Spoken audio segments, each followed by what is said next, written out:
और ये 7 काल जो है, वो 7 कालों के बारे में बहुत बड़ा स्टडी है। और वो हम छठे काल में है अभी। अ, आखिरी का कलीसिया है लाउदीकिया। तो जो पहला सदी से कलीसिया जो शुरू हुई थी, और वो पहला सदी का कलीसिया वो इफिसुस कलीसिया को बताता है, और फिर उसको प्रभु दोष देता है। तो वो बात, वो विषय हमारा नहीं है। तो कलीसिया जो है प्रभु की सर्वश्रेष्ठ रचना है। और वो सर्वश्रेष्ठ रचना को जो नाम दिए हैं पवित्र शास्त्र बाइबल में, उस नामों को हम देखने वाले हैं। पुराने नियम में भी कुछ नाम दिए हैं, नए नियम में भी कुछ नाम दिए हैं। उस नाम को हम देखेंगे, क्योंकि जब हम कलीसिया में है तो हमें उस नाम को जानना बहुत जरूरी है। क्योंकि प्रभु यीशु मसीह कलीसिया से प्रेम करते हैं, और परमेश्वर भी स्वयं कलीसिया से प्रेम करते हैं, क्योंकि उसके पुत्र की वो दुल्हन है। और कोई भी जो बेटे का पिताजी होता है, तो हम देखते हैं बहू से कैसा प्रेम करते हैं। तो कलीसिया ऐसा बहू जैसा नहीं है, लेकिन प्रभु यीशु मसीह के दुल्हन उसको संबोधित किया है, उसको भी हम देखने वाले हैं। तो ऐसे कलीसिया को परमेश्वर प्रेम करते हैं, प्रभु यीशु मसीह प्रेम करते हैं। और ऐसे कलीसिया में हम लोग हैं। और वो कलीसिया को लेने के लिए भी प्रभु यीशु मसीह जल्दी ही आने वाले हैं, क्योंकि ये सारा जो समय हमको आज देख रहे हैं, तो प्रभु यीशु मसीह के आगमन का समय है। तो आइए हम थोड़े 10-12 नामों को हम जैसा जैसा समय मिलेगा वैसा देखेंगे। तो बहुत सारे नाम है, समय लगेगा, लेकिन हम थोड़ा थोड़ा देखेंगे। तो हम सबसे पहला आज देखेंगे, कलीसिया को झुंड करके कहा है। कलीसिया को क्या कहा है? झुंड करके कहा है। तो पुराने नियम में अगर हम देखेंगे, तो पुराने नियम में इसराइल लोग का भेड़शाला था। और इसराइल लोग का जो राष्ट्र था उसको भेड़शाला कहा है। और वो भेड़ों का रहने का जगह था। भेड़शाला जो है भेड़ों के रहने की जगह है। लेकिन चुने हुए जो राष्ट्र उसका देश है, तो वो है इसराइल देश। और वो इसराइल देश को यहूदी लोगों को, यहूदी राष्ट्र को भेड़शाला कहा था, जहां पर भेड़े रहते हैं। लेकिन कलीसिया जो है एक भेड़शाला नहीं है, कलीसिया एक झुंड है। तो आइए हम उसको देखने वाले हैं। कलीसिया झुंड है। हम निकालेंगे यूहन्ना का सुसमाचार, उसका 10 अध्याय और 16 वचन। यूहन्ना का सुसमाचार 10 का 16। किसको मिलता है तो पढ़ सकते हैं, क्योंकि हम ज्यादा से ज्यादा फिर उसमें शामिल होंगे और मेरी देखेंगे कि कल से। हाँ, पढ़िए ब्रदर। अंकल। 10 का 16। Yes, okay. यो मेरी हाँ और भी भेड़ें हैं जो इस भेड़शाला की नहीं, मुझे उनका भी लाना अवश्य है। वे मेरा शब्द सुनेंगी, तब एक ही झुंड और एक ही चरवाहा होगा होगा। हाँ, प्रभु यीशु मसीह ने यहाँ पे कहा है, मेरी और भी भेड़े हैं जो इस भेड़शाला की नहीं, मुझे उनको भी लाना अवश्य है। बहुत सारी बातों को प्रभु ने आवश्यक बातों को कहा है इसमें, यूहन्ना का सुसमाचार में। तो ये बात को भी प्रभु यीशु मसीह ने कहा है कि बहुत सारे और भेड़े हैं, और वो अभी तक भेड़शाला में नहीं आए हैं। जो भेड़शाला जो इसराइल देश है या कलीसिया है, उस भेड़शाला में अभी तक नहीं आई है। और मुझे उनको भी लाना आवश्यक है, प्रभु यीशु मसीह कहते हैं। और प्रियो, आज हम भी देखते हैं हमारे भारत देश में 275 जिलों में अभी तक कलीसिया नहीं है। और कितने लोग हैं? 144 करोड़ लोग हैं, और बहुत सारे हम देखते हैं अलग अलग धर्मों में, अलग अलग परंपराओं में बढ़ चुके हैं। तो वो प्रभु यीशु मसीह के भेड़ नहीं बने हैं। और भेड़ और चरवाहा का जो रिश्ता है वो अटूट रिश्ता है। जैसा पिता पुत्र का कैसा रिश्ता रहता है, कभी टूटता नहीं है। भले बेटा शराब पिएगा, कुछ भी गलत काम करेगा, लेकिन उसको उसके पिता का ही बेटा कहा जाएगा। वो रिश्ता टूटता नहीं है। भले एक दूसरे से दूर रहेंगे, या प्रवेश एक दूसरे को घर में नहीं देंगे, लेकिन रिश्ता जो है एकदम अटूट है। पिता पुत्र का रिश्ता जैसा नहीं टूटने वाला है, ऐसा है भेड़ और चरवाहे का रिश्ता है। और प्रभु यीशु मसीह यहाँ पे हम देखते हैं, जो 10 अध्याय है यूहन्ना का सुसमाचार का, उसमें प्रभु यीशु मसीह एक उत्तम चरवाहा है, अच्छा चरवाहा है। उसके बारे में सारी बातें लिखी है। और प्रभु यीशु मसीह यहाँ कहते हैं कि मेरी और भी भेड़े हैं जो इस भेड़शाला के नहीं अभी तक कलीसिया में नहीं आए हैं, और मुझे उनको लाना अवश्य है। वे मेरा शब्द सुनेंगी, तब एक ही झुंड और एक ही चरा होगा। कलीसिया जो है एक झुंड है, और प्रभु यीशु मसीह चाहते हैं कि कलीसिया जो है एक झुंड है, उस झुंड में और भी भेड़े आने चाहिए। इसलिए प्रभु यीशु मसीह, हम देखते हैं हम सभी को जो सेवा के लिए अलग किया है, हम लोग अलग अलग जगह पर जाकर सुसमाचार सुनाते हैं और चेलों को बनाते हैं। प्रभु यीशु मसीह की जो आखिरी आज्ञा थी उसको राजा की आज्ञा कहते हैं, और ग्रेट कमीशन उसको कहते हैं, जो मत्ती का सुसमाचार 28 अध्याय आखिरी का अध्याय और 19 वचन में लिखा है। प्रभु यीशु मसीह जब मृतक से जीवित उठे तो उन्होंने चेलों से कहा, तुम जाओ और सुसमाचार सुनाओ और चेले बनाओ और उनको पिता पुत्र पवित्र आत्मा के नाम से बपतिस्मा दो। तो पहले उनको चेले बनाना है, शिष्य बनाना है, फिर उनको बपतिस्मा देना है और जाना है, और जाने के लिए प्रभु यीशु मसीह ने आज्ञा दी है। तो जब हम उसके चेले हैं और जिनका हमारा उद्धार हुआ है, हम सभी के लिए वो आज्ञा है, क्योंकि वो राजा की आज्ञा है, और राजा की आज्ञा कोई भी टाल नहीं सकता। राजा अगर आज्ञा देता है तो हमारा प्रभु यीशु मसीह राजाओं का राजा है, और उसने हमें भी आज्ञा दी है। और प्रभु यीशु मसीह यहाँ कहते हैं कि मुझे भी जो और भेड़े हैं अभी तक भेड़शाला में नहीं आए हैं, उनको लाना अवश्य है। और ये बातें कितनी आवश्यक है प्रभु यीशु मसीह जानते हैं, क्योंकि प्रभु यीशु मसीह ने और भी कुछ आवश्यक बातों को हम देखते हैं। अभी एक विषय सामने आया तो मैं दो तीन बातों को देख के जाएंगे। यूहन्ना का सुसमाचार तीसरा अध्याय में आएंगे। यूहन्ना का सुसमाचार तीसरा अध्याय, वहां पर 7 वचन देखो। 7 वचन में ऐसा लिखा है, अचंभा न कर कि मैंने तुझसे कहा, तुझे नए सिरे से जन्म लेना अवश्य है। प्रभु यीशु मसीह निकोदेमुस से बातें कर रहे हैं। निकोदेमुस हम देखते हैं एक तो फरीसी है, जो व्यवस्था को पालता है, व्यवस्था को मानता है, लोगों को व्यवस्था सिखाता है, और वो जो है उपवास करता है और दान भी डालता है, न्यायाधीश है, बुजुर्ग है, यह इसराइल लोगों का गुरु है, और हम देखते हैं यहूदियों का सरदार है। लेकिन उसका नया जन्म नहीं हुआ था, और उसका उद्धार नहीं हुआ था, और वो नया जन्म उसका नहीं हुआ। तो प्रभु यीशु मसीह जब उससे बातें करते हैं तो उसको कहते हैं, अचंभा मत कर, क्योंकि तुझे नया सिरे से जन्म लेना आवश्यक है। तो हमको भी ये है कि हमें नए सिरे से बपतिस्मा लेना चाहिए, नए सिरे से हमारा जन्म होना चाहिए। अगर हमारा नया जन्म नहीं होता है, हमारा उद्धार नहीं होता है, तो हम इस झुंड में नहीं जुड़ सकते हैं।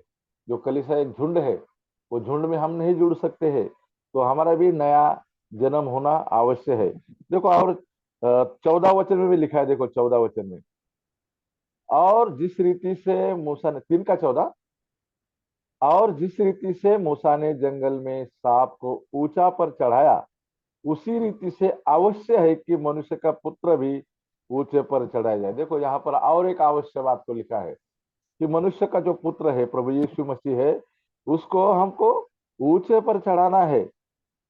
और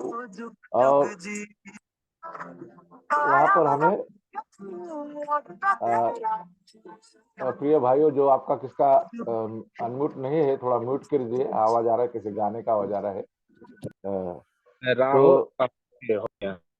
हाँ, तो हम यहाँ पे देखते हैं, जिस रीति से मूसा ने जंगल में सांप को ऊंचा पर चढ़ाया था, उसी रीति से अवश्य है कि मनुष्य का पुत्र को भी ऊंचा पर चढ़ाया जाए। और प्रभु यीशु मसीह यहाँ पर बातें करते हैं, जब तक हम यीशु मसीह को ऊंचाई पर नहीं चढ़ाते हैं, सलीब पर नहीं देते हैं, तो हमारा उद्धार नहीं हो सकता है। क्योंकि हम देखते हैं मूसा का उदाहरण उसने दिया है। मूसा के समय में हम देखते हैं वो जो इसराइल लोग मरुभूमि में जा रहे थे, 40 साल परमेश्वर ने उनको चलाया, और परमेश्वर ने उनको खाने के लिए मानना दिया, और प्रभु यीशु मसीह जो चट्टान था उसमें से उनको पानी पिलाया। लेकिन वो लोग जो है प्रतिदिन का मानना खाकर खाकर उनको अच्छा नहीं लग रहा था कि दर दिन हमको मानना है क्या, प्रतिदिन ऐसा है। लेकिन मानना सबसे हम देखेंगे तो स्वर्गदूतों की रोटी थी, और स्वयं प्रभु यीशु मसीह का चित्र है, और उसको अगर बनाते थे तो उसके अंदर मधु डालकर, जैसा वो जो ये बनते हैं, चपाती बनते हैं, वो उतना मधुरता हो। लेकिन लोग उसके बारे में कुड़कुड़ करने लगे, मानना के बारे में। और मानना स्वयं प्रभु यीशु मसीह है। जब वो कुड़कुड़ाहट परमेश्वर ने सुनी, तो हम देखते हैं उनके बीच में परमेश्वर ने जो जहरीले सांपों को लाया, और वो जहरीले सांप जिसको काटते थे वो तुरंत लोग मर जाते थे। तो हम उस बात को हम देखते हैं गिनती के 21 अध्याय में। गिनती के 21 अध्याय में लिखा है उस घटना को। तो जहरीले सांप जिसको काटते थे और मर जाते थे। और फिर मूसा परमेश्वर के पास गया और परमेश्वर को बोला, परमेश्वर, तो परमेश्वर ने कहा कि एक पीतल का सांप बना और उसको लाठी पर लगा दे, और जो भी कोई उसको देखेगा वो बच जाएगा। और मूसा तुरंत गया और उसने पीतल का जो टुकड़ा लिया, उसका सांप बना के लाठी पर उसको ऊंचा पर रख दिया। और जिसको भी सांप काटते थे, जहरीले सांप काटते थे, जो वो उसको देखते थे लाठी पर के सांप को, वो तुरंत चंगे हो जाते थे। तो प्रभु यीशु मसीह का चित्र था। आज भी जो पाप में है, नरक में जाने वाले हैं, प्रभु यीशु मसीह के सलीब को अगर कोई देखता है तो पापों से मुक्ति मिलती है। और प्रभु यीशु मसीह जो ऊंचा पर चढ़ाया गया, वो उद्धार करता है, उसको उद्धार करता जब मानते हैं तो नरक से शिक्षा से बच जाते हैं। तो पर प्रभु यीशु मसीह को ऊंचा पर चढ़ाना भी आवश्यक है, हमारा नया जन्म होना आवश्यक है। फिर और हम 30 वचन को देखते हैं। यहाँ पर 30 वचन 3 का 30 में लिखा है, अब यह, सॉरी, 3 का 30 में लिखा है, अवश्य है कि वह बढ़े और मैं घटूं। ये भी बात अवश्य है कि वह बढ़े और मैं घटूं। ये बपतिस्मा करने वाला यूहन्ना कहता है कि प्रभु यीशु मसीह बढ़े और हम घटे। हमारा भी यही प्रार्थना होना चाहिए, हमारे जीवन में प्रभु यीशु मसीह बढ़े। ये सारी बातें अवश्य है। और फिर हमने देखा कि यहाँ पर लिखा है अवश्य है कि जो वो भेड़शाला के भेड़े नहीं है उनको लाना है। तो प्रियो, भेड़े और भेड़शाला, और ये झुंड के बारे में बताता है। प्रभु यीशु मसीह ने कहा, तब एक ही झुंड और एक ही चरवा होगा, और मेरी जो भेड़े हैं वो मेरे शब्द सुनेगी। प्रियो, हम भी हमारे जीवन में देखेंगे तो ये जैसे अगर 53 अध्याय में लिखा है, हम सब भेड़ों के नाई भटक गए थे, हम सबों ने अपना अपना मार्ग लिया था, और परमेश्वर ने प्रभु यीशु मसीह को हमारे लिए वहां पर ताड़ना दिया। और हम जो भटके हुए भेड़ थे, हमें खोजने गए, प्रभु यीशु मसीह आए और हमें खोजा, हमारा खोज किया, और हमें क्या किया, हमें कलीसिया में लाया और भेड़शाला में लाया और उसका झुंड बनाया है। आज हम प्रभु यीशु मसीह की झुंड है, और ये कितना बड़ा हमारा सौभाग्य है प्रियो कि हम उसके झुंड में है। संसार में और भी झुंड है। अगर हम इसमें जाएंगे, लूका का 8 अध्याय और 32 में जाएंगे तो वहां पर सूअरों का झुंड है। और मरकुस मरकुस में भी लिखा है, जो सूअरों का झुंड था वो 2000 सूअरों का झुंड था। तो सूअर का झुंड अलग है और भेड़ों भेड़ों का झुंड अलग है। तो भेड़ और सूअर का स्वभाव बहुत अलग अलग होता है। हम देखते हैं भेड़ जो रहता है, अगर वो चलते चलते कोई गंदगी में गिरेगा, कीचड़ में गिरेगा, तो झट से वो खड़ा रहेगा, खड़ा होगा, पूरा बदन को ऐसा हिलाएगा, पूरा गंदगी झटकेगा, वो पूरा शरीर से पूरा ऐसा बदन थोड़ा हिला के वो गंदगी को झटके, क्योंकि वो गंदगी में रहना पसंद नहीं करता है, उसका स्वभाव भी है। लेकिन हम देखते हैं अगर सुअर एक खड़ा गंदगी में गिरेगा तो उसका वो बहुत मजा लेता है। तो जो झुंड है, वहां पर जो 8:32 में लिखा है लूका में, वहां पर एक दुष्टात्मा ग्रस्त आदमी है और उसमें 2000 दुष्टात्मा है। और वो प्रभु यीशु मसीह को कहता है, हमें वो सूअर का झुंड में भेज दे। प्रियो, जो दुष्टात्मा रहते हैं वो भी एक शरीर को चाहते हैं, और अगर मनुष्य का शरीर नहीं मिलेगा तो वो उधर कोई नहीं मिलता, क्योंकि प्रभु यीशु मसीह उधर सामने था। लेकिन सूअरों के झुंड में हम हमको भेज बुलाओ, क्योंकि उनको मालूम था प्रभु यीशु मसीह एक दिन उनको नरक में डालना है, डालने वाला है, उनका समय नहीं आया था। और प्रभु यीशु मसीह ने उनको सूअरों का झुंड में उनको बोला जाने के लिए। और वो दुष्टात्मा थी 2000, वो सारे 2000 सूअरों में घुस गई, बैठ गई। और हम देखते हैं वो दौड़ने लगे, जब दुष्टात्मा उसके अंदर घुस गई तो वो बहुत दौड़ दौड़ दौड़ दौड़ के फिर पहाड़ से नीचे गिरे, और हम देखते हैं एक नदी में गिर के सारे लोग मर गए। तो सुअर जो है इतना गंदा प्राणी है, वो अशुद्ध आत्मा को नहीं सह सकता है। लेकिन एक इंसान है, हम देखते हैं उसके अंदर 2000 दुष्ट आत्माएं थी और वो इतना दिन से सह रहा था। आज भी बहुत सारे लोग हैं, वो दुष्ट आत्मा उनको अच्छा लगता है, प्रभु यीशु मसीह अच्छा नहीं लगता है। वो दुष्ट आत्मा का घर बना के रखा है अपने शरीर को, लेकिन प्रभु यीशु मसीह को नहीं बुलाते हैं, नया जन्म नहीं पाते हैं, तो वो भी सूरों के झुंडों में है। लेकिन हम जो है भेड़ों के झुंड में है, हम प्रभु यीशु मसीह के भेड़े हैं और हमारा चरवाहा प्रभु यीशु मसीह है। कुछ वचनों को हम देखेंगे, लूका का 12 का 32 देखेंगे, लूका 12 का 32।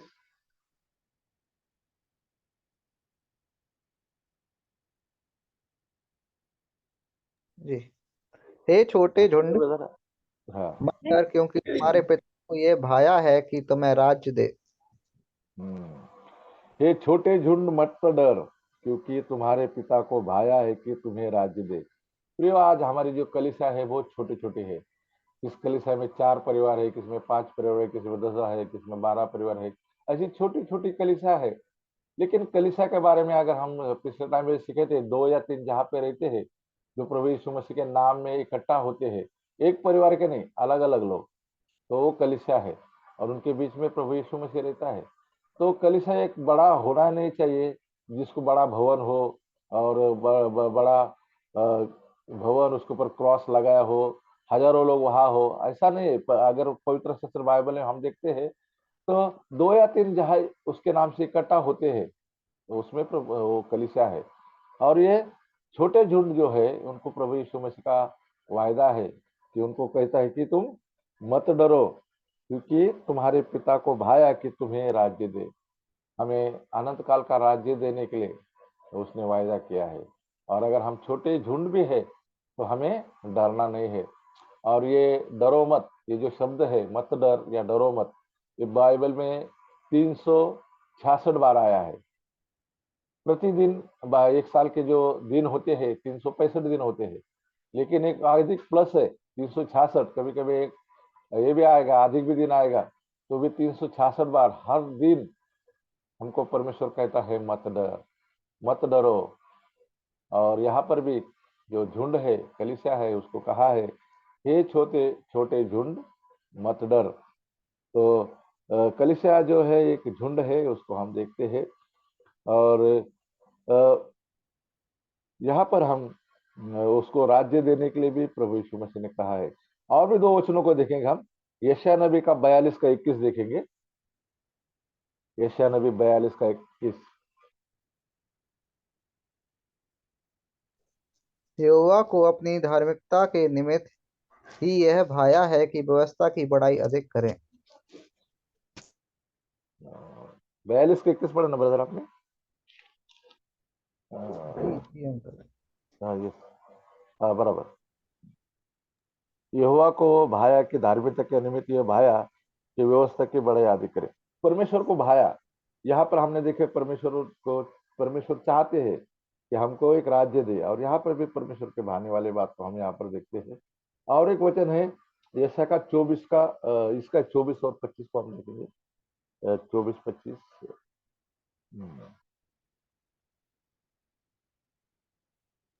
ऐसा 24 का 24। एक मिनट,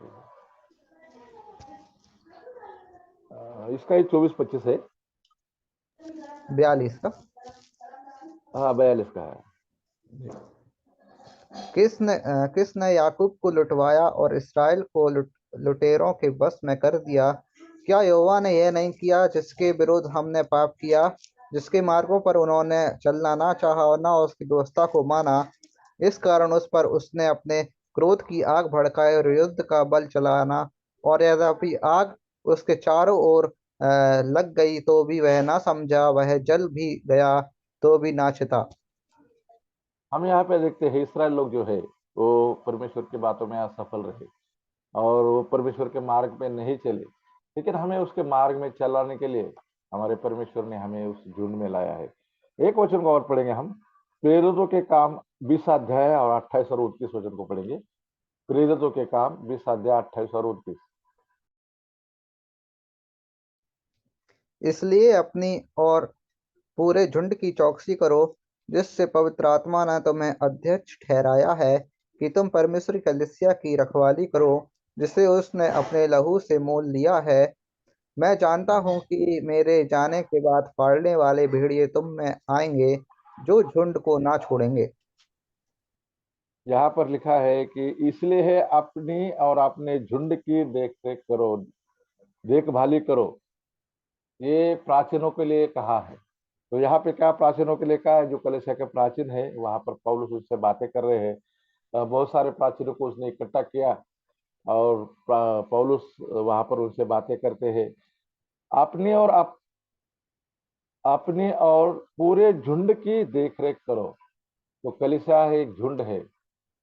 खुद की भी उनको देखरेख करना है, और कलीसिया जो है परमेश्वर की झुंड है, उसको भी देखरेख करने के लिए उस कहा है। और वो कहता है आगे, जिसने पवित्र आत्मा ने तुम्हें अध्यक्ष ठहरा है। जो झुंड में जो प्राचीन है, उनको प्राचीन पवित्र आत्मा ने बनाया है।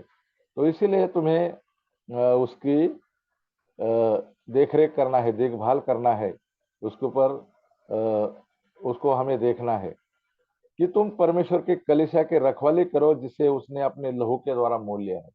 जो कलीसिया है लहू के द्वारा मोल लिए है, वो परमेश्वर की झुंड है, और उसकी देखभाल करने के लिए प्राचीनों के लिए यहाँ पर आज्ञा दी है। तो यहाँ पर भी हम एक झुंड के बारे में देखते हैं, कलीसिया जो झुंड है। हमने लूका का 12:32 में देखा ये छोटे झुंड मत डर। ये बात को हमने देखा यूहन्ना का सुसमाचार में देखा कि कलीसिया एक झुंड है। यहाँ पर भी हम देखते हैं।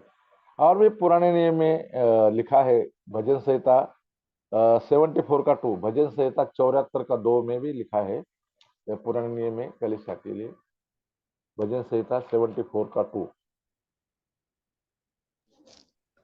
अपनी मंडली को जिसे तूने प्राचीन काल में मोल लिया था और अपने निज भाग का गोत्र होने के लिए छुड़ा लिया था, और इस सिय्योन पर्वत को भी जिस पर तूने वास किया था स्मरण कर। अपनी मंडली को तूने अपनी मंडली को जिसे तूने प्राचीन काल में मोल लिया, और जिसे तूने अपने मिरास का गोत्र बनने के लिए छुड़ा लिया। तो जो प्राचीन काल की मंडली थी, उसको भी प्राचीन काल की मंडली कहा यह इसराइल लोगों को। तो उसको भी परमेश्वर ने मोल लिया था, उनको छुड़ा लिया था। तो हमारे भी हमने भी यहाँ पर देखा, पौलुस कहता है कि जिसे उसने अपने लहू के द्वारा मोल लिया है। जो कलीसिया है, जो झुंड है, उसको लहू से मोल लिया है। प्राचीन काल में भी परमेश्वर ने इसराइल लोगों के लिए बहुत उनके लिए कष्ट उठाए, उनकी रक्षा किए। कितने संदेशताओं को, भविष्यद्वक्ता को भेजा, और कितने लोग उसके लिए शहीद हुए इसराइल लोगों के लिए, और कितने को उन्होंने मारा। बहुत सारे भविष्यद्वक्ता को इसराइल लोगों ने मारा, तो भी परमेश्वर ने उनके ऊपर का प्रेम कम नहीं किया। तो आज भी परमेश्वर कलीसिया से प्रेम करते हैं, जिसको उसने लहू से खरीदा है। तो कलीसिया जो झुंड है, उसको प्रभु संभालते हैं। और एक वचन है, पहला पत्रस 5 अध्याय 2 और 3। पत्रस की पहली पत्री 5 अध्याय 2 और 3 वचन। कि परमेश्वर के उस झुंड की जो तुम्हारे बीच में है रखवाली करो, और यह दबाव से नहीं परंतु परमेश्वर की इच्छा के अनुसार आनंद से, और नीच कमाई के लिए नहीं पर मन लगाकर, और जो लोग तुम्हें सौंपे गए हैं उन पर अधिकार न जताओ वरन झुंड के लिए आदर्श बनो। हाँ, देखो यहाँ पर भी झुंड आया है। परमेश्वर की जो कलीसिया है, वो एक झुंड है। वहां पे लिखा है दूसरा वचन में कि अपने मध्य स्थित परमेश्वर के झुंड की रखवाली करो। जो तुम्हारे बीच में है, वो परमेश्वर की कलीसिया है, और वो कलीसिया की जो झुंड है, उसकी रखवाली करने के लिए कहा है। तो एक प्राचीन के लिए ये दिया हुआ आदेश है। पतरस जो है, जो पहली सदी की कलीसिया थी, उसका प्राचीन था। और एक प्राचीन दूसरे प्राचीनों से कहता है कि पहले वचन में लिखा है, इसलिए मैं जो तुम्हारा सह प्राचीन हूँ, क्योंकि साथ में रहने वाला, मसीह के दुखों का साक्षी हूँ, और उस प्रकट होने वाली महिमा का भी सहभागी हो। एक महिमा मिलने वाली है, और उसका सहभागी हूँ, प्राचीन हूँ, दुख का साक्षी हूँ। उसने भी बहुत दुखों को झेला है। और वो कहता है मैं तुम्हारे मध्य प्राचीनों को प्रोत्साहित करता हूँ, प्राचीनों को प्रोत्साहित करता है और कहता है कि अपने मध्य जो परमेश्वर की झुंड है, कलीसिया है, उसकी रखवाली करो। रखवाली करने के लिए प्राचीनों को नियुक्त किया जाता है, वो उसकी रखवाली करे। फिर आगे लिखा है, और यह किसी दबाव से नहीं, कोई प्रेशर से नहीं करना है, पर स्वेच्छा से और परमेश्वर की इच्छा के अनुसार करना। अपनी इच्छा और परमेश्वर की इच्छा से करना है। और आगे लिखा है, तुच्छ कमाई के लिए नहीं वरन उत्साह पूर्वक करो। और वो कलीसिया इस कमाई का साधन नहीं है, और उसके लिए उसका रखवाली नहीं करना है कि उससे हमें कमाई मिले। तो स्वेच्छा से करना है, अपनी से करना है। हम बाहर देखते हैं प्रियो, बहुत सारे लोग पैसा कमाने के लिए पास्टर होते हैं। एक पास्टर एक जवान लड़के को बता रहा था, तेरा उद्धार होना चाहिए, और तो उद्धार होएगा तो स्वर्ग राज में जाएगा। और जैसा मुझे परमेश्वर ने बंगला दिया है, गाड़ी दिया है, और ये सब देखते हैं तो मेरा तो देखो कैसा ये सब कुछ मिला है, वो भी तुम्हें मिलेगा, लेकिन तुमको पहला प्रभु यीशु मसीह को स्वीकार करना है। तो लड़का बोलता है, पास्टर जी, वो स्वीकार विकार करने का मेरे को मत बोलो, ये बताओ कि मैं पास्टर कैसा बनूंगा, क्योंकि पास्टर बनने के बाद ये तुमको बंगला गाड़ी सब मिला है, मुझे भी मिल जाएगा। तो कमाई के लिए हमें प्राचीन नहीं बनना है, जैसा कि वो लड़के का विचार था। तो हमें स्वेच्छा से जो प्रभु ने काम सौंपा है, पवित्र आत्मा ने हमें जो नियुक्त किया है, तो वो सारे कामों को हमें करना है। और ये जो झुंड है, वो परमेश्वर की कलीसिया है, उसका हमें रखवाली करने के लिए परमेश्वर ने नियुक्त किया है। और कितना बड़ा सौभाग्य है प्रियो, कलीसिया का प्राचीन होना, क्योंकि ऐसा लिखा है, कलीसिया जो इस संसार में बांधते हैं, तो जो पृथ्वी पर बांधते हैं वो स्वर्ग में बांधा जाता है, जो उसको पृथ्वी पे खोलते हैं तो स्वर्ग में खुला खोलते हैं। तो इस झुंड को हम ऐसा देखते हैं प्रियो। और भी हम दूसरे एक दो वचनों को देखते हैं।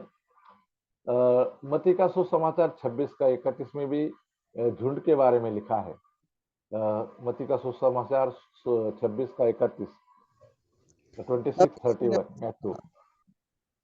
तब यीशु ने उनसे कहा, तुम सब आज ही रात को मेरे विषय में ठोकर खाओगे, क्योंकि लिखा है कि मैं चरवाहों को मारूंगा और झुंड के भेड़े तितर बितर हो जाएंगी। हाँ, वहां पर झुंड के भेड़े लिखे हैं, तो वहां पर भी झुंड के बारे में लिखा है, कलीसिया के बारे में जो एक साथ होते हैं। और जब उसको चरवाहों को मारा जाएगा, प्रभु यीशु मसीह को पता था कि ये रात में मुझे पकड़ा जाएगा, मैं सलीब पर मरूंगा, तो उनको चेलों को कहता है, और भेड़े तितर बितर होगी, ऐसा प्रभु यीशु मसीह ने कहा है, और मैं चरवाहों को मारूंगा। तो प्रभु यीशु मसीह को जो चरवा था, भेड़ों का चरवाहा है, आज भी है। और उसको झुंड के लिए वो मारा गया, तो हमें झुंड बनाने के लिए उसको उस सलीब पर जाना पड़ा, ताकि हम उसकी झुंड बने। और ये झुंड के लिए उसने अपने प्राणों को दिया है प्रियो। एक भविष्यवाणी भी हुआ था इसके बारे में।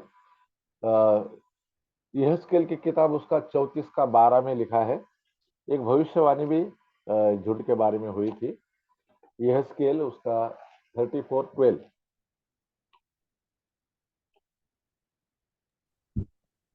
यहेजकेल 34 जैसा का हुई को फिर से अपने झुंड में बटोरता है, वैसे ही मैं भी अपनी भेड़ बकरियों को बटोरूंगा। मैं उन्हें उन सब स्थानों से निकाल ले आऊंगा जहां जहां वे बादल और घोर अंधकार के दिन तितर बितर हो गए हो। देखो, परमेश्वर ने भविष्यवाणी किया था यहेजकेल के समय में, और वहां पर एक अच्छा चरवा के बारे में लिखा है। 34 अध्याय में हम जाएंगे तो वहां पर जो बुरे चरवा है, जैसा हमारे भाषा में नालायक चरवा है, उसके बारे में कुछ बातों को लिखा है। लेकिन यहाँ पर जो 11 वचन से आगे हम देखते हैं, एक अच्छे चरवा के बारे में लिखा है। और अच्छा चरवा प्रभु यीशु मसीह संसार में आया, और हम 12 वचन में पढ़ा है, जैसे चरवा अपने भेड़ बकरी में से भटकी हो को फिर से अपनी झुंड में बटोरता है, वैसे ही मैं भी अपनी भेड़ों बकरियों को बटोरूंगा। जो भेड़े तितर बितर हुई है, संसार में खोई है, वो उनको वो बटोरने वाला है। और ऐसा लिखा है, मैं उन्हें सब उन सब स्थानों से निकाल ले आऊंगा जहां जहां वे बादल और घोर अंधकार के दिन तितर बितर हो गए थे। देखो, हम अंधकार की प्रजा थे, अंधकार के लोग थे, अंधकार के हाकिम के हाथ में थे। हमें भी, जो तितर बितर थे, परमेश्वर से दूर थे, हमें भी उसकी भेड़ बनाया। और ये भविष्यवाणी पूरी हुई। प्रभु यीशु मसीह अच्छा चरवा बनकर आए, और हम जो खोई हुई भेड़ थे, प्रभु यीशु मसीह हमारे तक आए। जब हम देखते हैं प्रियो, लूका का 15 अध्याय में खोई हुई भेड़ का दृष्टांत वहां पर लिखा है। भेड़ खो जाती है। वहां पे 3 चीजें लिखी है। भेड़ खोई है, फिर सिक्का खोया है, और एक पुत्र खोया है। और तीनों बातों में लिखा है खोया, पाया और आनंद किया। भेड़ खोया, फिर भेड़ को पाया, फिर आनंद किया। फिर सिक्का है, सिक्का खो गया था, वो मिला, फिर आनंद किया। फिर जो बेटा था, जो उड़ाऊ पुत्र था, वो भी खोया था, फिर वो जो वापस आया तो फिर आनंद किया, वो देखते हैं। तो भेड़ के बारे में हम देखते हैं, भेड़ जो है वो कैसे खो जाती है। भेड़ ऐसे खोती है कि जब जो झुंड में चलती है, चरवा उनको चराने के लिए लेके जाता है, चरवा हमेशा आगे चलता है और भेड़े जो है उसके पीछे पीछे चलती है। और चरवा का काम है जो अच्छा हरा भरा जो चारागाह में उसको लेके जाने का। जो बड़े बड़े पेड़ है, उसके पास जो लाठी रहती है, जो हुक वाली लाठी, उससे उसको तोड़ के उसको खिलाने का, वो आगे आगे चल के उनको खिलाता रहता है। लेकिन जो भेड़ खोती है, वो कैसे खोती है, वो झुंड झुंड में रहते हुए आजू बाजू में देखती है, इधर उधर देखेगी, और उसको फिर दूर में कुछ कुछ हरी चीजें दिखाई देगी, या पानी या कुछ भी ऐसा चीज दिखाई देगा, उससे वो उसका मन मोहित हो जाता है, और वो झुंड को छोड़ के वहां निकलती है, अलग से झुंड छोड़कर वहां जाती है। और आगे जाते जाते जाते आगे देखते हैं हम, तो आगे कुछ नहीं मिलता है, या कुछ मिलेगा भी थोड़ा, हरियाली विरयाली मिलेगी, तभी तक झुंड आगे जाता है और चरवा आगे जाता है। फिर ये पूरा होने के बाद देखता है आगे आजू बाजू में कोई नहीं, फिर इधर उधर दौड़ता है, ये होता है, फिर दौड़ते दौड़ते किसी झाड़े में अटक जाता है या कोई फंस जाता है। और हम देखते हैं चरवा तो आगे निकल गया, झुंड में आके निकल गया, और ये भेड़ जो आजू बाजू का क्षेत्र देखकर वो खो गया। और खोने के बाद हम देखते हैं चरवा घर पे गया और भेड़ों को गिना। 100 थे, खाली 99 है। 1 2 3 बार गिना, 99 है। तो 99 को साइड में रखते हैं, छोड़ देता है, क्योंकि वो उद्धार पाए है, और एक ही जो है वो भटका हुआ है। तो उसको खोजने के लिए वो जंगल में जाता है। तो खोजने के बाद वो उसको आवाज देता है। तो हम देखते हैं भेड़ जो है एक आवाज देने वाले रहते हैं, उसको आवाज वो समझ पाती है, चरवाहे का आवाज। फिर अलग अलग जगह पर जाता है, पहाड़ों में इधर उधर जाता है, और पूरा परेशान हो जाता है। और जब उसको आवाज देता है तो भेड़ परा चिल्ला चिल्ला चिल्ला करके उसका आवाज एकदम कम हुआ रहता है, आवाज बैठ जाता है उसका, क्योंकि वो बहुत चिल्लाया रहता है उसको जब खोया है। फिर जब चरवा आवाज देता है तो उसको हल्की सी आवाज उसके कान में आती है, और चरवा फिर उस दिशा में जा जाकर उसको खोजता है, ढूंढता है। फिर हम देखते हैं जो चरवा है उसका कान पकड़कर उसको खींच खींच के लाता नहीं झुंड में, या उसका जो पैर है, उसका टंगड़ी है, उसको पकड़ के नहीं लाता है, या उसको पकड़ के मारता नहीं पहला। तो हम देखे हैं वहां पे लिखा है, उसने उसको कंधे पे लिया, और कंधे पे लेके उसको लेके आया। कान नहीं पकड़ा, मारा नहीं, टंगड़ी नहीं खींचा उसका, क्योंकि ये सारे मनुष्य का गुण है, लेकिन हमारा चरवा अच्छा चरवा है। और एक भीड़ की जगह उसके कंधों पे है। जब हम खो गए थे प्रियो, हमें भी उसने कंधों पे लाया और भेड़शाला में, कलीसिया में लाया है प्रियो। और वो हमसे प्रेम करता है। वो जख्मी भेड़ को उसने ठीक ठाक किया, मलहम पट्टी लगाया होगा।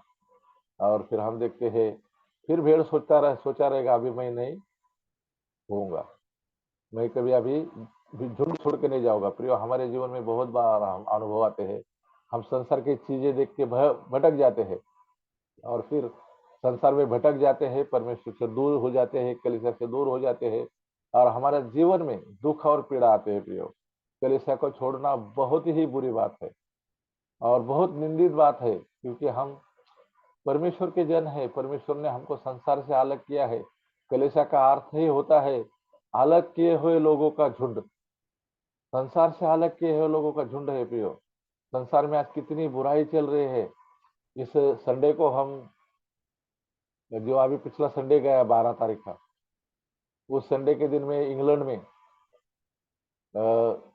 ऐसा एक वो लोग त्योहार मनाते हैं। प्रियो, उस त्योहार को वो लोग कहते हैं लंदन ट्यूब मेट्रो। और लोग क्या करते हैं, ऊपर से कोट पहनते हैं, ट्राउजर पहनते हैं, पैर में जूते पहनते हैं और लेकिन पैंट नहीं पहनते हैं, केवल अंडरवेयर पहन के मेट्रो में सफर करते हैं। हजारों लड़कियां, हजारों जवान, बूढ़े, सब लोग ये त्योहार को मनाते हैं केवल अंडरवेयर पहन के।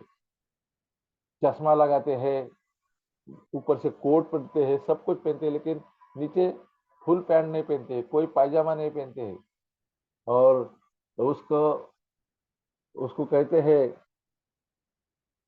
No trousers to bride. No trouser to bride नाम का एक त्योहार मनाते हैं। और वो त्योहार का शुरुआत 2009 में शुरू हुआ था न्यूयॉर्क में, और चार्ली टोड नाम का भाई ने इसका शुरुआत किया, क्योंकि लोगों को हंसाने के लिए उसने किया था, लेकिन अभी वो ट्रेंड बन गया है। और वो ऐसा दिखाते हैं कि हम एकदम नॉर्मल है, उनको शर्म नहीं, कुछ नहीं, कुछ नहीं। जैसा फुल कपड़ा पहन के जैसे लोग चलते हैं ऐसा चलते हैं, लड़कियां, औरतें, जवान। ऐसा बुरे संसार में आज हो रहा है प्यारे मित्रों, शर्म नाम की चीज नहीं है।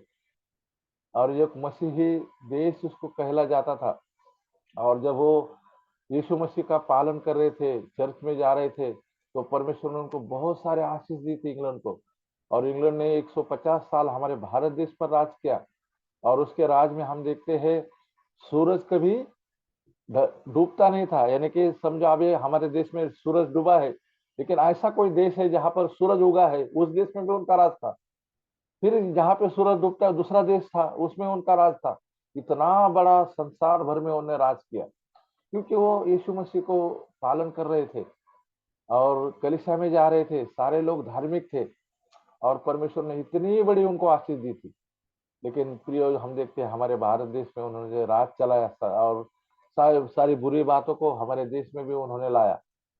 और उन्होंने फिर घोड़े जो है रेस शुरू करने का, उसके ऊपर सट्टा लगाने का, ये सट्टा बाजार, ये सारी बुरी बातें जब उन्होंने भारत देश में लाया, तो हम देखते हैं हमारे भारत के जो महात्मा गांधी है, राष्ट्रपिता, उन्होंने उनको चले जाओ कहा और वो चले गए।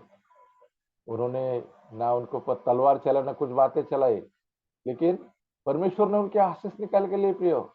और हमारे यहाँ के एक अहिंसा करने वाले महात्मा गांधी ने उनको हकाल दिया, क्योंकि आशीष से निकल गई।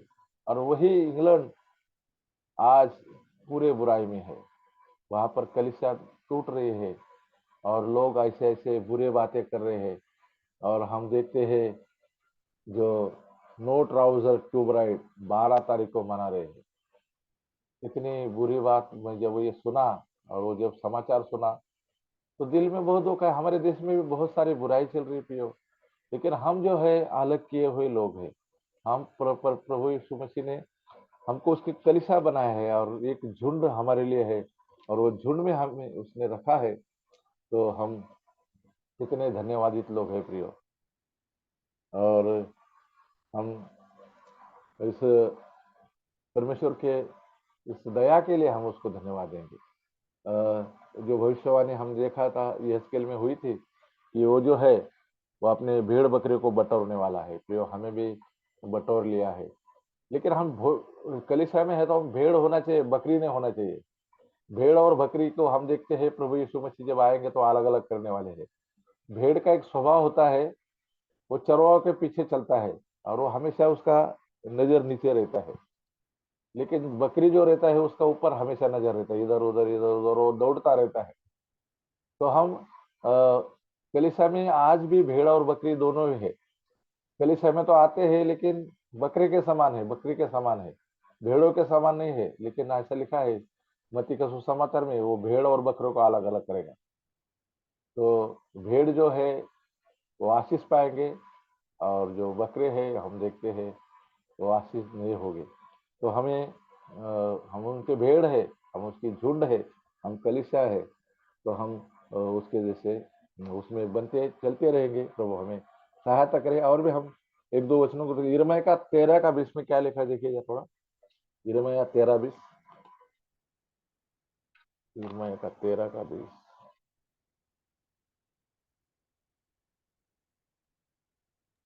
13 का कितना अंकल? 20:20। हाँ अपनी आंखें उठाकर उनको देख जो हाँ उत्तर दिशा से आ रहे हैं। वह सुंदर झुंड जो तुझे सौंपा गया था कहाँ है? देखो वहां पर हम यहाँ पर देखते हैं, जिसको झुंड सौंपा गया है उसको परमेश्वर पूछ रहे हैं अपनी आंखें उठाकर देख, उनको देखो जो उत्तर दिशा से आ रहे हैं। वह सुंदर झुंड जो तुझे सौंपा गया है। ये झुंड जो है बहुत सुंदर है परमेश्वर के दृष्टि में। कलीसिया परमेश्वर को बहुत अच्छी लगती है, सुंदर लगती है। लेकिन जो उसके चरवाह है, जो जिसको सौंपी गई है, उसको परमेश्वर कहते हैं वो कहाँ है, झुंड कहाँ है। बहुत प्राचीन आवृत्ति देखते प्रयोग, कई कलीसिया जो है आज नहीं रही है। कई झुंड इस प्राचीनों के वजह से या दूसरी वजह से बहुत सारी कलीसिया बंद हुई है। तो कलीसिया बंद होना, परमेश्वर का झुंड नहीं रहना, ये बहुत संसार में बुरी बात है। आज हम देखते हैं अमेरिका और इंग्लैंड में ऐसा हो रहा है, जो चर्च जो है वहाँ वो मस्जिदें बन रहे हैं, और चर्च जो है जुए का अड्डा बन रहे हैं। बड़े बड़े होटल उसको ले रहे हैं, और लोगों को परमेश्वर के बारे में कुछ आस्था नहीं रही है। लोग धर्मी नहीं रहे, वहां पर अधर्म कर रहे हैं, परमेश्वर से प्रेम नहीं रख रहे हैं। जो सुंदर दिखने वाले झुंड है वो कहाँ है, वो नहीं रही है। परमेश्वर को कितना दुख होता रहेगा। लेकिन प्रियो हम धन्यवाद देते हैं, हमारे देश में सताव के बीच में परमेश्वर का कार्य बढ़ रहा है। हम प्रतिदिन प्रार्थना करते हैं कि 100 कलीसिया और 100 सेवक इस साल में हमें परमेश्वर दे। और पिछले साल में हमने ये प्रार्थना किया, और हम देखते हैं बहुत जगह पर परमेश्वर ने झुंडों को स्थापित किया है। उसका संख्या तो नहीं मिला है, लेकिन परमेश्वर वो कलीसिया को स्थापित करते हैं। वो छोटा झुंड है। हम देखते हैं जब कलीसिया का शुरुआत हुआ प्रेरितों के काम दूसरा अध्याय का 42 वचन में, कलीसिया की जब शुरुआत हुआ तो हम देखते हैं घर घर में कलीसिया होती थी। कलीसिया के लिए ऐसे बड़े बड़े चर्च नहीं थे, जो चर्च का भवन जिसको लोग कहते हैं, तो वैसा नहीं थे। घर घर में कलीसिया होती थी। प्रिस्किला और अक्विला ये दोनों के घर में कलीसिया थी।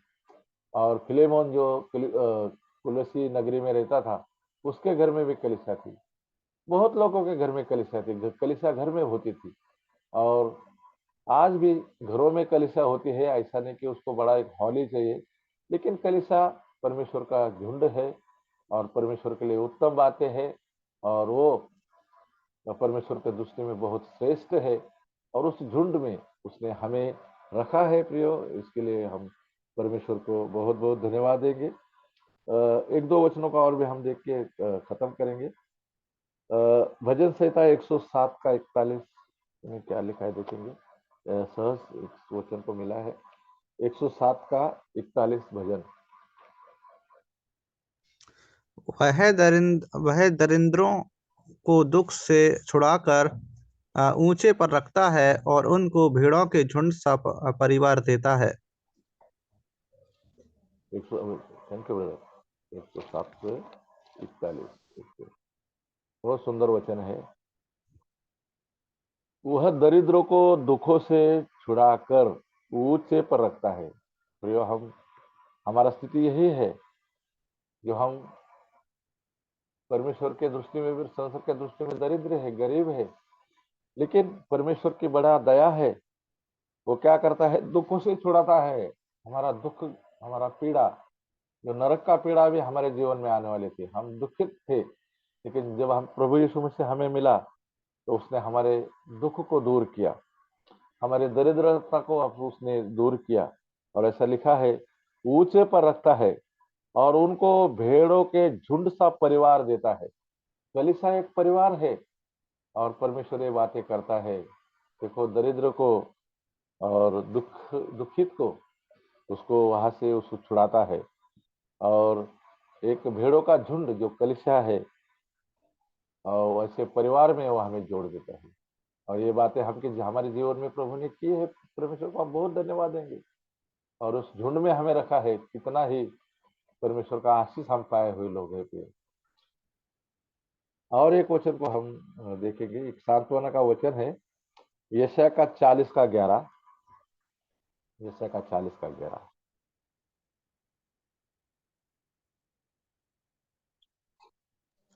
जी। वह चरवाहे की नाई अपने झुंड को चराएगा, वह भेड़ों के बच्चों को अंकवार में लिए रहेगा और दूध पिलाने वालियों को धीरे धीरे ले चलेगा। यहाँ पे हम देखते हैं प्रियो, ये जो है, ये जब 1000 साल का राज प्रभु यीशु मसीह स्थापन करेंगे, और वो शांति का राज होगा, और उस राज में भी ये जो हम उसकी झुंड है, हम जो उसके भेड़े हैं, तो वहां पर ऐसा लिखा है, वह चरवाहे के समान अपने झुंड को चराएगा। फिर वो हमारा चरवा होगा, जो हमारा उत्तम चरवा है, श्रेष्ठ चरवा है, अच्छा चरवा है। तो अपने झुंड को चराएगा, और वह भेड़ों के बच्चों को अंकवार में लिए रहेगा। जो हम भेड़ भेड़ के जो बच्चे हैं, जो छोटे हैं, निर्बल है, विश्वास में निर्बल है, आत्मिकता में निर्बल है, उसको अपना गोद में लेके चलेगा। वो उसको जमीन पे नहीं भगाएगा। तो इतना हमसे प्रेम रखने वाला है। वो उस समय में भी, 1000 साल में भी, वो अपने गोद में हमें उठा के लेके चलेगा। और वह भेड़ों के बच्चों को अंकवार में लिए रहेगा, और दूध पिलाने वाले को धीरे धीरे ले चलेगा। जो भेड़ी रहते हैं, जो जो दूध पिलाने रहते हैं, उसको जोर से भगाया नहीं जाता है, तो बहुत आहिस्ते आहिस्ते चलती है। तो वो अपना स्पीड नहीं बढ़ाएगा, वो आगे आगे दौड़ के नहीं जाएगा। उसके जो चलना है धीरे धीरे, वो ऐसा धीरे धीरे ले चलने वाला है। कितना हमारा प्रभु महान है। 1000 साल में भी वो हमारा चरवा रहने वाला है, और ऐसा चरवा हमें मिला है। हम उसकी झुंड है, हम उसको धन्यवाद देंगे। दाऊद कहता है, यहोवा मेरा चरवा है, मुझे किसी बात की घटी नहीं होगी। वो मुझे हरी हरी चराई में चराता है, निर्मल सोते के पास ले जाता है। तो परमेश्वर को हम धन्यवाद देंगे प्रियो। हम पहला कलीसिया का नाम देखा है, वो है झुंड। ये छोटे झुंड मत डर, क्योंकि तुम्हारे पिता को भाया कि वह तुम्हें राज्य दे। हमें अनंत काल का राज्य देने के लिए उसने चुना है, झुंड में लाया है, और वो अनंत काल के राज्य में हम रहेंगे। उसके पहला हम 1000 साल जो शांति का राज है, उसमें भी हम रहने वाले हैं। और ये इतना बड़ा सौभाग्य उसने हमें दिया है। हम परमेश्वर को धन्यवाद देंगे प्रियो, हम उसकी झुंड है। बहुत सारे नाम है, उस नाम को थोड़ा सा मैं आपके सामने बता देता हूँ, और फिर हम अगले समय में वो देखेंगे। देखो, कलीसिया को एक नाम है शरीर। तो प्रभु यीशु मसीह की कलीसिया को शरीर एक नाम है, या देह उसको कहता है। फिर उसको परमेश्वर का घर कहा है, फिर उसको खेती कहा है, फिर उसको रचना या बिल्डिंग कहा है कलीसिया को, फिर उसको सत्य का खंबा कहा है। कलीसिया एक नींव है, कलीसिया एक परमेश्वर का मंदिर है, या परमेश्वर का निवास स्थान है। कलीसिया एक नया मनुष्य है, और कलीसिया दुल्हन है, और वो बंद सोता है, मोहर बंद सोता है, जिसको सिक्का मार के बनाए हुए। ऐसे अलग अलग नाम है, उसको हम अगले समय में देखेंगे। आज हमने एक नाम देखा कि हम परमेश्वर की झुंड है, जो कलीसिया है।